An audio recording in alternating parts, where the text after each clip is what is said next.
Children public intermediate college तुरपट्टी से class 9th के लिए मतलब आप लोगों के लिए ये पहला वीडियो है रसायन विज्ञान का, केमिस्ट्री का। और उम्मीद करते हैं कि आप सभी लोग देख रहे होंगे।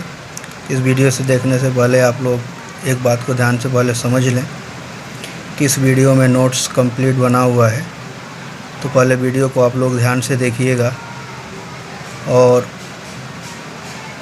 फिर उसको ध्यान से सुन करके, बातों को पहले ध्यान से सुन के समझिएगा और समझ करके इसी में से वीडियो को रोक करके नोट्स अच्छे से तैयार कर लीजिएगा।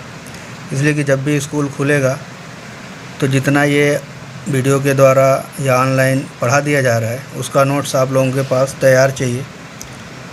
तो उम्मीद करते हैं कि बात समझ में आ गई होगी। और एक और चीज़ कि जब पढ़ना आप स्टार्ट करें तो सबसे बड़ी प्रॉब्लम आ रही है यहाँ पे नेटवर्क की।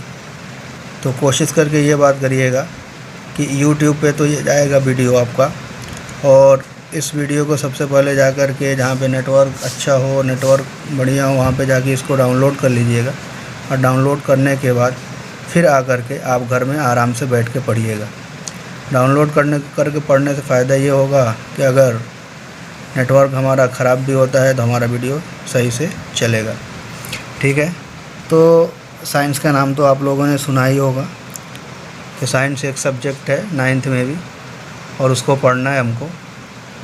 तो साइंस को 3 पार्ट में हमें पढ़ना है क्लास 9th में, और तीनों पार्ट को अलग अलग टीचर पढ़ाएंगे। इसमें से सबसे पहला पार्ट है फिज़िक्स का, मतलब भौतिक विज्ञान का। वो आपके पेपर में 25 नंबर के क्वेश्चन फिज़िक्स से आते हैं। और उसके बाद दूसरा पार्ट है रसायन विज्ञान, केमिस्ट्री का। तो केमिस्ट्री का जो क्वेश्चन होता है वो 20 मार्क्स का आता है, 20 नंबर का केमिस्ट्री पूछा जाता है। और उसके बाद तीसरा पार्ट है जीव विज्ञान, तो उससे भी 25 नंबर के क्वेश्चन आते हैं। कुल मिला के पूरा साइंस का पेपर हमारा 70 नंबर का होता है, और 90 नंबर का प्रोजेक्ट होता है। प्रोजेक्ट डिपेंड करता है आपके अटेंडेंस पर। तो अटेंडेंस की तो कोई बात ही नहीं है, अभी फ़िलहाल स्कूल खुला ही नहीं है, लेकिन जब स्कूल खुलेगा तो अटेंडेंस आपका 100% होना चाहिए। उसी के बेस पर प्रोजेक्ट का नंबर डिसाइड होगा। और आपकी जानकारी क्या है, तो जानकारी के लिए सबसे बड़ी बात यह है कि हमें पढ़ना ही पड़ेगा। तो पूरा मतलब कि अगर आज तक आप लोग पढ़ाई नहीं किए हैं, क्लास 8th तक बहुत छोटा सिलेबस होता था, छोटे छोटे पेपर होते थे, आधे घंटे में आप पेपर सॉल्व कर लेते थे। लेकिन क्लास 8 की तुलना में क्लास 9th में सब्जेक्ट हमारा कई गुना हो जाएगा, लगभग अगर माने तो हम 10 गुना हो जाएगा। जो पेपर आप आधे घंटे में सॉल्व कर लेते थे, वही पेपर 9th में 3 घंटे में आपसे सॉल्व नहीं हो पाएगा, अगर आप लोग ध्यान से नहीं पढ़ के स्पीड लिखने की नहीं बनाएंगे। एक और चीज़ है कि राइटिंग आप लोग अपनी अच्छी करिए, इसलिए कि यूपी बोर्ड का जितना नंबर है सब राइटिंग पे डिपेंड करता है। तो कम से कम एक हिंदी की बुक अच्छे से ले करके और एक अलग से कॉपी बना के रोज़ाना अपने लिए 1-2 पेज नकल लिख करके उसको मतलब कि चेक करिएगा कि हमारे राइटिंग में सुधार हो रहा है कि नहीं हो रहा है। वरना ये नोट्स ही बनाएंगे तो इसमें ही इतना ज़्यादा लिखना है कि धीरे धीरे आपकी राइटिंग अच्छी हो जाएगी। इसलिए इमरजेंसी में मत लिखिएगा, बल्कि आराम से धीरे धीरे बैठ के ध्यान से अच्छे से राइटिंग बना करके लिखिएगा। यानी कि इस राइटिंग को कॉपी मत करिएगा, ये जल्दी में नोट्स बना हुआ है, जैसे भी है सिर्फ पढ़ना आना चाहिए। अगर कहीं समझ में ना आ रहा हो, पढ़ने में प्रॉब्लम हो रही हो, तो इसके कमेंट करके आप बात कर सकते हैं। तो विज्ञान का पहला चैप्टर है, या रसायन विज्ञान का पहला ही चैप्टर है हमारे आस पास के पदार्थ। हमारा फर्स्ट चैप्टर हमारे आस पास के पदार्थ, इंग्लिश में हो जाएगा matters in our surroundings. Surrounding से मतलब हमारे चारों, आसपास का मतलब हमारे चारों तरफ के पदार्थ हैं, उसी पदार्थ के बारे में हमको जानना है। तो सबसे पहले साइंस की डिफिनीशन तो आप लोग जानते ही होंगे, विज्ञान कहते किसको हैं, लेकिन वहाँ पे थोड़ा सा यहाँ भी रिवाइज कराएंगे हल्का सा, कुछ मतलब कि काफ़ी इजी लैंग्वेज में। तो सबसे पहले हम साइंस की डिफिनीशन देखेंगे, आखिर विज्ञान होता क्या है। तो साइंस शब्द की उत्पत्ति लैटिन भाषा के शब्द सिंटिया SCIENTIA से हुई है, जिसका अर्थ है जानना, टू नो या ज्ञान। मतलब जानना ही, ज्ञान ही विज्ञान है, ज्ञान ही विज्ञान है। किसी भी चीज़ के बारे में जानना, इसी को क्या कहते हैं? साइंस। साइंस की उत्पत्ति उसी सबसे, जानना सबसे हुई है, नॉलेज से ही हुई है। अर्थात अब देखिए यहाँ पे डिफिनीशन है ब्लैक कलर से, संपूर्ण विश्व या हमारे चारों ओर जो कुछ घटित हो रहा है, जो भी घटनाएं हो रही हैं, उसके व्यवस्थित और क्रमबद्ध ज्ञान को हम क्या कहते हैं? विज्ञान। व्यवस्थित ज्ञान और क्रमबद्ध ज्ञान, सिस्टमेटिक नॉलेज होना चाहिए। ये नहीं कि बस उल्टा सीधा नहीं, एकदम सिस्टम से 1 बाय 1 स्टेप बाय स्टेप आगे बढ़ना है। और सब कोई भी चीज़ जो आपके पास है, सपोज दैट एक कलम ही है, तो कलम के बारे में भी आपकी जानकारी होनी चाहिए कंप्लीट, कि ये पेन किससे बना हुआ है, लिखते हैं तो क्यों, मतलब कि अगर सीधा करके लिखेंगे तो चलेगा, अगर दीवार पे लिखें तो कुछ देर चलने के बाद ये रुक जाता है, ऐसा क्यों होता है? इसी के बारे में जानना, जानने की इच्छा ही हमारा क्या है? विज्ञान के अंदर हम पढ़ते हैं। और इसी विज्ञान का एक पार्ट है हमारा रसायन विज्ञान। तो रसायन विज्ञान किसे कहते हैं? असल तो हमारा केमिस्ट्री ही पढ़ना है इसमें, तो इसकी डिफिनीशन क्या होती है? तो डिफिनीशन रसायन विज्ञान, सबसे पहले इसका जो ये स्पेलिंग है ना, केमिकल साइंस, अच्छे से याद कर लीजिएगा। आर का मतलब या केमिस्ट्री, CHEMISTRY, केमिस्ट्री की स्पेलिंग है, स्पेलिंग सबको याद होनी चाहिए। तो विज्ञान की एक शाखा है, तो विज्ञान की वह शाखा जिसके अंतर्गत पदार्थों के संगठन, संरचना, गुणों और रासायनिक अभिक्रिया के दौरान इनमें होने वाले परिवर्तनों का अध्ययन किया जाता है, रसायन विज्ञान कहलाता है। मतलब कोई भी पदार्थ, सपोज दैट अब केमिस्ट्री के अंदर, जैसे अगर मान लीजिए एक पेन है आपके पास, सपोज दैट ये ब्लैक कलर का पेन दिख रहा है, तो इस पेन को जनरल देख के आप बता देंगे कि ऊपर प्लास्टिक का इसका ये पूरा इसका कवर है और इसमें ये रबड़ लगा हुआ है, और रबड़ के बाद से ये मतलब कि ब्लैक कलर का इसका इंक है और ये चलेगा तो ब्लैक कलर का। लेकिन ये केमिस्ट्री के अंदर हमको ये नहीं जानना है कि ये किस कलर का है, किस चीज़ का बना हुआ है, क्या है, बल्कि ये जिस चीज़ का बना हुआ है उसकी बनावट कैसी है, संगठन मतलब अंदर संरचना कैसा है, इसका गुण क्या है, मतलब इसको तोड़ के जानना। सपोज दैट एक चाक की हम बात करें, चाक शायद सब लोग देखे होंगे, तो चाक देखने से क्या पता चलता है कि चाक एक सॉलिड है, ठोस है और सफ़ेद कलर का होता है। अगर सफ़ेद चाक है तो सफ़ेद कलर का होगा। तो ये हमारी जनरल प्रॉपर्टी हो गई फिजिकल। लेकिन यह चाक किससे बना हुआ है, इसके बारे में जानना, ये जानकारी हम रसायन विज्ञान के अंदर प्राप्त करते हैं। ये डिफिनीशन हो गया फिजिक्स, क्या बोलते हैं उसको, विज्ञान और रसायन विज्ञान। रसायन विज्ञान की डिफिनीशन और विज्ञान की डिफिनीशन, ये दोनों आपको अच्छे तरह से याद होना चाहिए। संपूर्ण विश्व या हमारे चारों ओर जो कुछ घटित हो रहा है, उसके व्यवस्थित और क्रमबद्ध ज्ञान को विज्ञान कहते हैं। रसायन विज्ञान, विज्ञान की वह शाखा जिसके अंतर्गत पदार्थों के संगठन, संरचना, गुणों और रासायनिक अभिक्रिया के दौरान इनमें होने वाले परिवर्तनों का अध्ययन किया जाता है, रसायन विज्ञान कहलाता है। ये तो मतलब जनरल हो गया विज्ञान और रसायन विज्ञान की परिभाषा। लेकिन हमारे चैप्टर का जो मेन जो टॉपिक है, हमारे आसपास के पदार्थ, तो कल्पना आपका और सोच आपकी कितनी ज़्यादा है, उसी के बेस पर ये चैप्टर आधारित है। तो हमारे आसपास कौन कौन से पदार्थ हैं, सपोज दैट आप जहाँ भी बैठ के पढ़ रहे हैं वहीं पे आसपास अगर आप गौर करें, देखें तो क्या क्या आपको दिखाई देगा। तो देखेंगे ध्यान से, जब हम अपने चारों ओर देखते हैं तो हमें अनेक प्रकार की वस्तुएं दिखाई देती हैं, जिनका रंग, रूप, आकार, बनावट, आकृति सभी भिन्न भिन्न प्रकार के होते हैं। जो भी देखेंगे, मतलब कोई भी वस्तु देखें तो कलर उनका अलग होगा, बनावट अलग होगी, आकार अलग होगा, आकृति अलग होगी, सारी चीज़ें अलग अलग होती हैं। तो जो चीज़ आप दैनिक जीवन में करते हैं वही पढ़ना है। बहुत ज़्यादा मतलब कोई बड़ी चीज़ नहीं जानना है हमको, काफ़ी इजी तरीके से हमको समझ लेना है। जब हम अपने चारों ओर देखते हैं तो हमें अनेक प्रकार की वस्तुएं दिखाई देती हैं, जिनका रंग, रूप, आकार, बनावट, आकृति सभी भिन्न भिन्न प्रकार के होते हैं।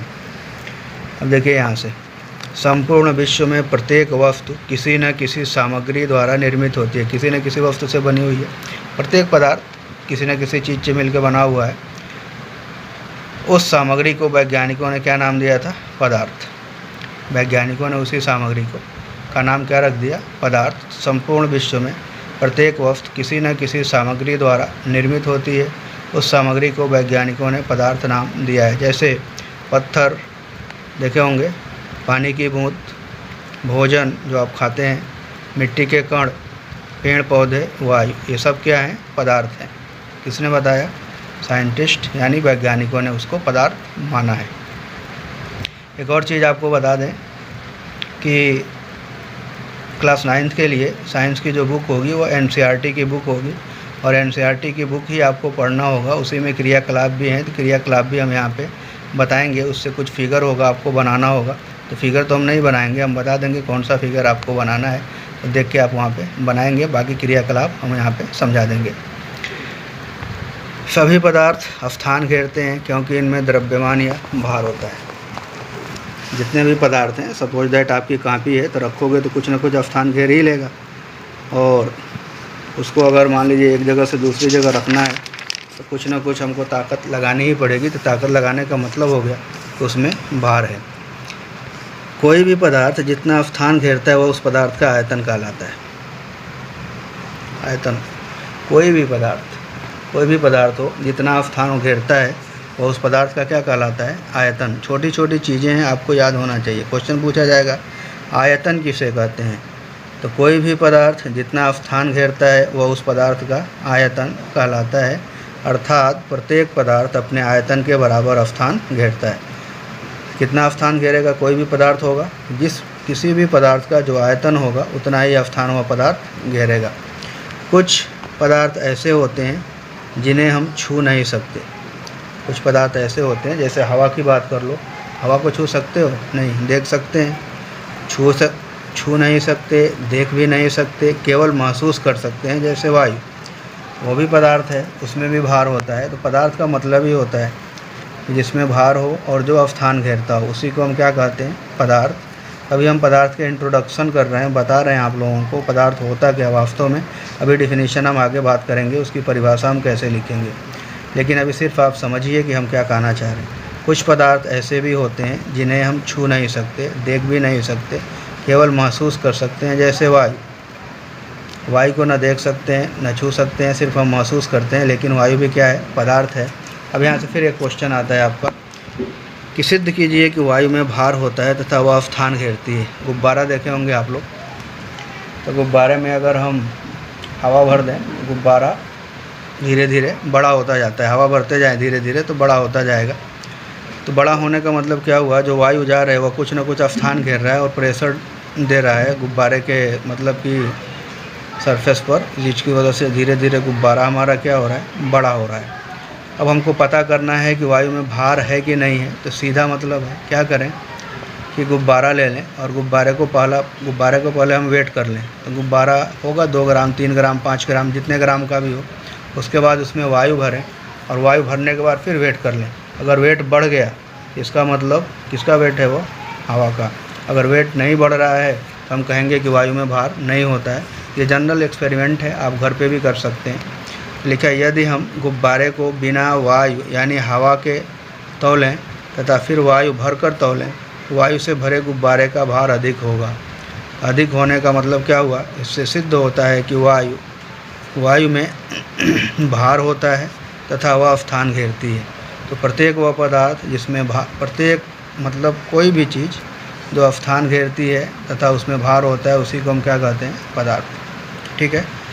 अब देखिए थोड़ा सा एक और है, बुक पढ़ेंगे तो बहुत सी चीज़ें हमको मिलेंगी, उसी से हम थोड़ा थोड़ा उठाए हैं बुक से ही आपके। तो इसलिए NCERT की बुक खरीद के उस बुक को पढ़ने की कोशिश करिएगा। NCERT की बुक ही है जो आपको आगे मतलब कि जो भी पढ़ाई करेंगे उसमें काम आएगी। वरना बाकी बुक्स जो मार्केट में चल रहे हैं और पढ़ाया जा रहा है, तो उससे सिर्फ आपका नॉलेज होगा, एग्ज़ाम पास करेंगे, लेकिन कुछ मिलेगा नहीं। अगर वास्तव में कुछ जानना है, अच्छा नॉलेज प्राप्त करना है, तो उसके लिए NCERT की बुक ही पढ़िए, और NCERT के बुक से ही हम पढ़ाएंगे। बाकी उसके बाद जो एक्स्ट्रा क्वेश्चन बनते हैं, उस क्वेश्चन को भी हम बता करके आपको क्लियर करेंगे, कंप्लीट करेंगे। बिल्कुल घबराने की ज़रूरत नहीं है। आराम से अच्छे से वीडियो को डाउनलोड करके खूब अच्छे से पढ़ाई करिएगा। अभी पहला वीडियो है, कुछ अजीब लग रहा होगा, लेकिन धीरे धीरे आदत पड़ जाएगी और पढ़ने में अच्छा लगेगा। ठीक है। भारत के प्राचीन दार्शनिकों ने बताया कि पदार्थ 5 मूल तत्वों, उसी को पंच तत्वों से बना है। प्राचीन में दार्शनिक लोग, जो प्राचीन लोग थे, वो कहते थे कि कोई भी पदार्थ 5 तत्वों से मिलकर बना हुआ है, जिसे हम पंच तत्व कहते हैं, जैसे वायु, अग्नि, आकाश, पृथ्वी तथा जल। कभी कभी क्वेश्चन पूछ देता है एग्जाम में कि पंच तत्व कौन कौन हैं, जिससे पदार्थ मिलके, मतलब कि प्राचीन कल्पना के अनुसार पदार्थ पंच तत्वों से मिलकर बना हुआ है। इन पंच तत्वों के नाम बताइए। तो याद कर लीजिएगा, वायु, अग्नि का मतलब आग, आकाश, पृथ्वी तथा जल। ऐसा कहा जाता है कि सभी वस्तुएं, चाहे वह सजीव हों चाहे निर्जीव हों, इन पंच तत्वों से ही मिलकर बनी हुई हैं। ठीक है।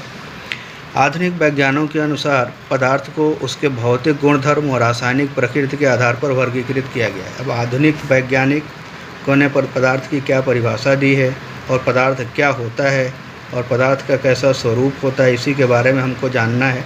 तो असल चैप्टर आपका जो समझने की बात है, मॉडर्न कॉन्सेप्ट ही सबसे इम्पॉर्टेंट है और इसी के बारे में जानना है।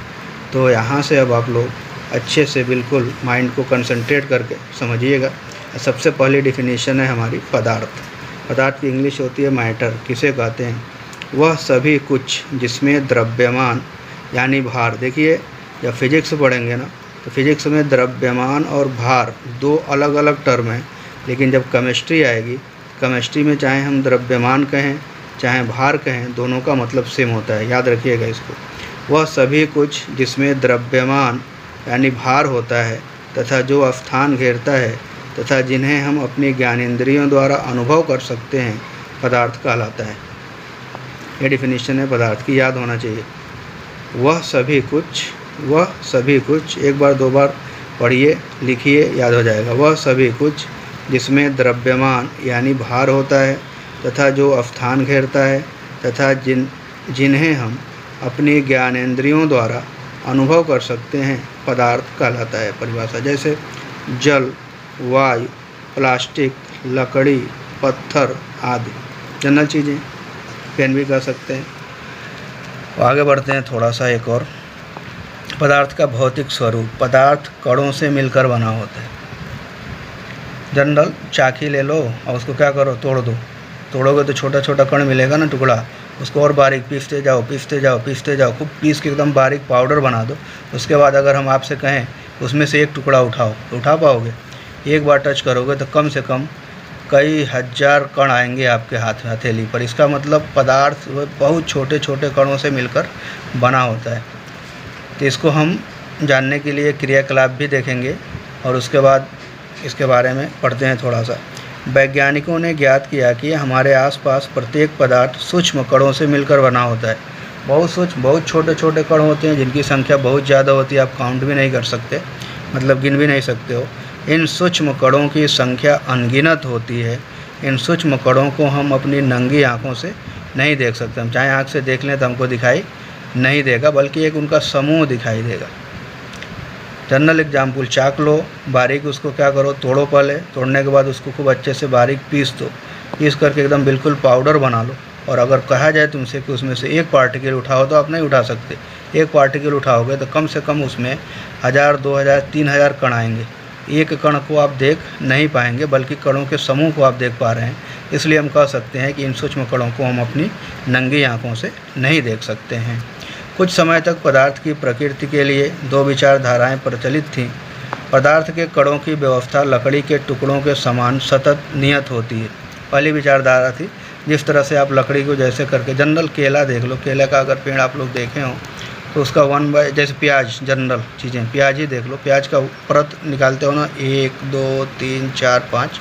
इसी तरह से पहले ये धारणा प्रचलित थी कि पदार्थ के कणों की व्यवस्था लकड़ी के टुकड़े के समान सतत यानी नियत होती है। जिस तरह लकड़ी का टुकड़ा, उसका एक एक परत ऐसे करके आप वो रंदा लेकर के मारते जाओगे ना, तो निकलता जाता है, तो सतत होती है। दूसरी धारणा ये है, पदार्थ रेत के समान कणों से मिलकर बने होते हैं। तो 2 धारणाएं प्रचलित थी पदार्थ के बारे में। पदार्थ के कणों की व्यवस्था लकड़ी के टुकड़े के समान सतत होती है। पदार्थ रेत के समान कणों से मिलकर बने होते हैं। प्राचीन 2 धारणाएं कौन कौन है? तो पहला एकदम याद कर लीजिएगा, पदार्थ के कणों की व्यवस्था लकड़ी के टुकड़े के समान सतत नियत होती है। और दूसरा पदार्थ रेत के समान कणों से मिलकर बने होते हैं। ठीक है, आगे बढ़ते हैं। अंतर्राष्ट्रीय मात्रक पद्धति के अनुसार आयतन का मात्रक घन मीटर होता है, मीटर क्यूब पड़े होंगे। आयतन मापने का साधारण मात्रक लीटर से ही हम लेके आते हैं कोई भी लिक्विड। 1 लीटर बराबर 1 डेसीमीटर क्यूब होता है। 1 लीटर बराबर 1000 मिलीलीटर होता है। 1 लीटर बराबर 10⁻³ या 1000 सेंटीमीटर क्यूब होता है। आपको ये पैमाना सब याद होना चाहिए। अब सिर्फ हम एक क्रियाकलाप पढ़ाएंगे, उसके बाद फिर अगला लेक्चर अगले दिन होगा। इसमें क्रियाकलाप, हमको इस क्रियाकलाप से ही प्रूफ करना है कि पदार्थ के कण बहुत ही छोटे छोटे होते हैं। पदार्थ के स्वरूप का अध्ययन करना कि पदार्थ किस प्रकार के कणों से मिलकर बना होता है। तो सामग्री हमारे पास क्या क्या होना चाहिए? जल मतलब पानी, बीकर, एक जग टाइप का मतलब कि एक कंटेनर होता है, बर्तन होता है। दूसरा नमक या चीनी, आपको जो पसंद हो ले सकते हैं। तो आप बीकर की जगह पर कोई कांच का गिलास यूज कर सकते हैं। क्रियाविधि क्या है? 100 ml का बीकर लेकर उसे जल से आधा भर के जल के स्तर पर निशान लगा देते हैं।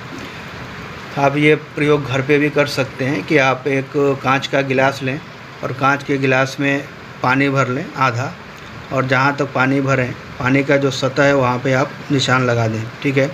नमक या चीनी को कांच की छड़ द्वारा जल में घोल लेते हैं। अब क्या करें, उसमें 1 चम्मच चीनी डाल करके उसको, कांच की छड़ आपके पास नहीं है तो चम्मच से क्या करो, घोल लो।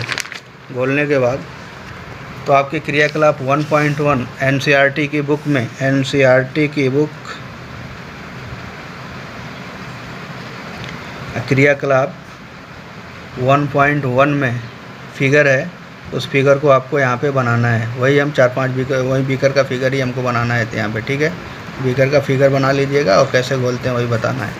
आप घर पे भी एक्सपेरिमेंट कर सकते हैं। कांच का गिलास लीजिए और कांच के गिलास में क्या करिए, आधा पानी भरिए। पानी भरने के बाद जहाँ पानी की सतह है उस पर निशान लगा लीजिए। निशान लगाने के बाद 1 चम्मच चीनी या 1 चम्मच नमक डालकर उसको अच्छे से घोल लीजिए। फिर उस घोल का निरीक्षण कीजिए, परीक्षण। घोल का निरीक्षण करते हैं तथा जल की सतह को देखते हैं। देखिए कि सतह में कोई चेंज आया कि नहीं। नमक या चीनी जल में पूर्ण रूप से घुल जाती है, घुल जाएगा, पूरा बिल्कुल ट्रांसपेरेंट लिक्विड हमारा दिखाई देगा तथा जल के स्तर में कोई परिवर्तन नहीं आता है। आप देखेंगे कि जो आप निशान लगाए थे उस निशान में कोई चेंजिंग नहीं है। कहने का मतलब यह है कि हम चीनी डाल रहे हैं तो जल का लेयर ऊपर आना चाहिए, सतह, लेकिन ऐसा नहीं हुआ। तो फिर हमारे माइंड में ये क्वेश्चन आना चाहिए, आखिर नमक और चीनी कहाँ चला गया? तो घुल गया, दिमाग में तो यार घुल गया, लेकिन घुल के गया कहाँ? घुलने का मतलब ना, अगर मान लीजिए जनरल आप अपनी उंगली डाल दें, उंगली उसमें डालें तो पानी का लेयर ऊपर आ जाएगा। ठीक है, पानी के लेयर में कोई चेंजिंग नहीं हो रहा है। तो ऐसा क्या हुआ कि पानी के लेयर में चेंजिंग भी नहीं आई और चीनी हमारी घुल गई? ऐसा क्यों हुआ जबकि चीनी के नमक के कण बहुत ही छोटे छोटे थे?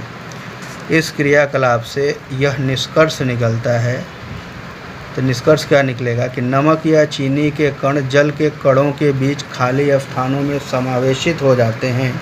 इसी कारण बीकर के जल के स्तर में कोई परिवर्तन नहीं होता है। ये क्वेश्चन पूछता है कि जब हम जल में चीनी या नमक घोलते हैं तो जल के स्तर में कोई परिवर्तन नहीं होता है, क्यों? ये आंसर होगा आपका, नमक या चीनी के कण जल के कणों के बीच खाली स्थानों में समावेशित हो जाते हैं। इसी कारण बीकर के जल के स्तर में कोई परिवर्तन नहीं होता है। क्या मतलब? मान लीजिए कि हम प्रत्येक पदार्थ के कणों को ना एक गोला मानते हैं। गोला क्या मानते हैं? गोला। तो आप कांच की गोली ले लो, समझने के लिए बता रहे हैं हम।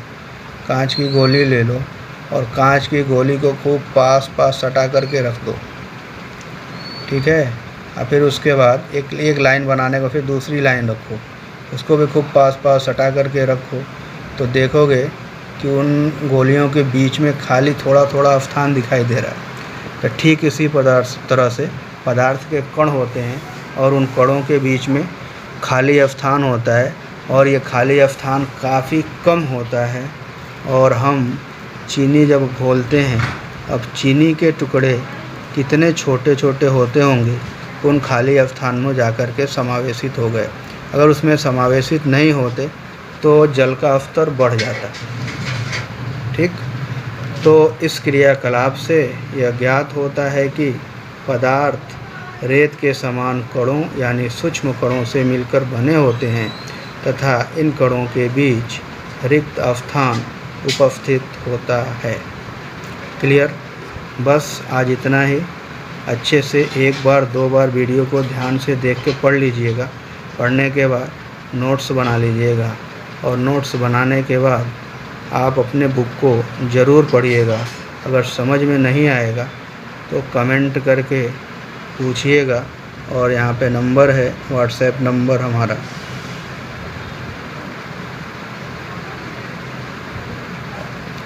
99 56 39 90 90 99 56 39 90 90। इस पे आप लोग अगर चाहें तो एक मतलब पेज पर क्वेश्चन नोट करके और आपको अपना नाम और किस सेक्शन में एडमिशन हुआ है उस सेक्शन का नाम लिख करके और व्हाट्सएप पे भेज करके क्वेश्चन आंसर आप पूछ सकते हैं और जान भी सकते हैं। Thank you.